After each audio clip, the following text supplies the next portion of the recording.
Hi lovely people! අද මම ඔයාලට අරගෙන එන්නේ අපේ ජෝර්ජියා ගමනේ අන්තිම දවස. ඉතින් අපි අන්තිම දවස ගත කරන්න තෝරගත්තේ බතුමි. බතුමි කියන්නේ එයාලගේ කමර්ෂල් සිටි එක. ඉතින් මේ නගරයට ගොඩක් ටුවරිස්ට්ලා එන්නේ ජෝර්ජියා වල මුහුදත් එක්ක තියෙන මේන් සිටි එක බතුමි නිසා.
අපි ඊට පස්සේ අන්තිමට ගියේ ජෝර්ජියා වල හිස්ටරි එක දැනගන්න මියුසියම් එකකට. මේකේ තියෙන ඔක්කොම නිර්මාණ කරලා තියෙන්නේ තනි පුද්ගලයෙක් විසින්.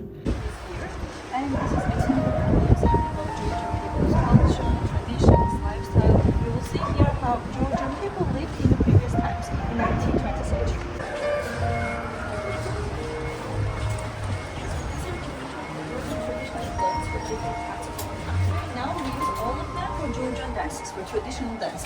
For example, this one is called choha. This is for men, and maybe do you know that these small things in their pockets have the pure soul of Georgian people. Also, there we have this huge coat. That's for the shepherds in the mountains because, as you know, they're so cold, and sometimes they sleep in this. So even now, so it is used as a coat and as a sleeping bag at the same time. And it's so here we have map of Georgia, and Georgia is divided. This difference is because of the locations, because of different influences. And as you know, we have 4 neighbor countries. So near Ajar, we have border with Turkey. So here's Turkey, then here is Armenia, Azerbaijan, and Russia. And of course, on this side, we have the Black Sea, as you know. So this is work of Mr. Kemal, the founder of this museum. He's a master of wood carving, and this is one of his work. And at the end of our study, you had to know some kind of handwork. I mean, embroidering or knitting. It was obligatory for the girls because they must prepare this dowry gift to the husband's family. So here in the center, you see how grandmother is teaching her grandchild how to read and how to write because education was very important in the rich families. But as you see, they were learning at home mostly.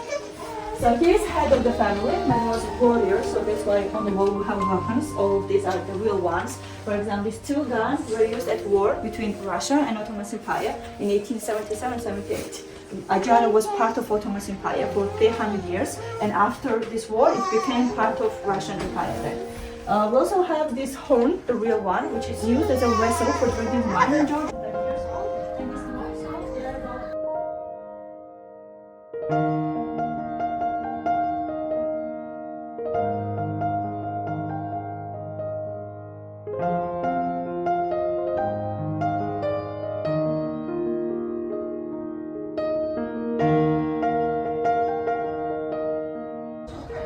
And that's why it's not finished because he wanted to show the process of building boats.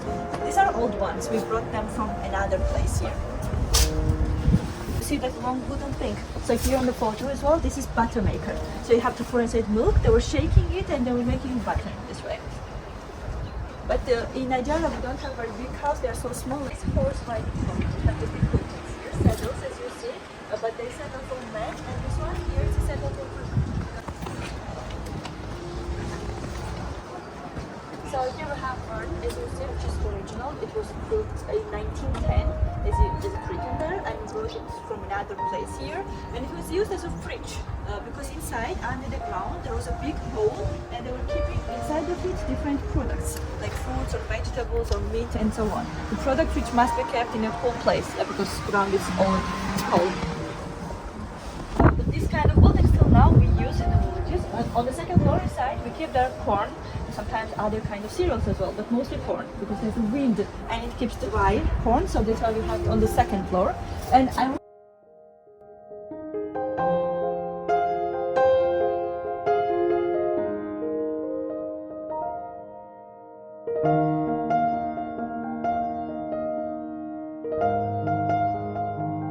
Chala, you know the chala? It's a Georgian traditional sweet. Some people call it Georgian Snickers because inside there are maybe mushroom, but for oats because they use them for farming and that's why they need to protect their hoofs. But oats is very big and strong, that's why it needs actually the person to catch it, tie it up, and then make this kind of mushroom. So, but they have two, because as you know, they have two separated hooves, not like horse, just one, yeah. And as you know, for horses, it's a very easy process. They just lift their leg. But for oaks, it was much more difficult because they were stronger and very stubborn as well. Yeah, so here show Georgian tea as well. But first, in our country, tea culture for this Chinese person, and because under the ground temperature is always same, about 13 or 15 degrees, and necessary for fermentation. And after about 6 months, wine is ready. But of course, 6 months is a minimum time. If you keep it longer, it will be better. So it depends on the grapes. So then from leftover grapes, you make another kind of alcohol, and that's called antiseptica. So and on this side, you see different kind of citrus which we have here in the jar. You see the mandarin.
ලබන සතියෙත් අපි අලුත් vlog එකකින් හම්බ වෙමු. තාමත් ඔයාලා මාව subscribe කරලා නැත්නම් subscribe කරගෙන යන්න.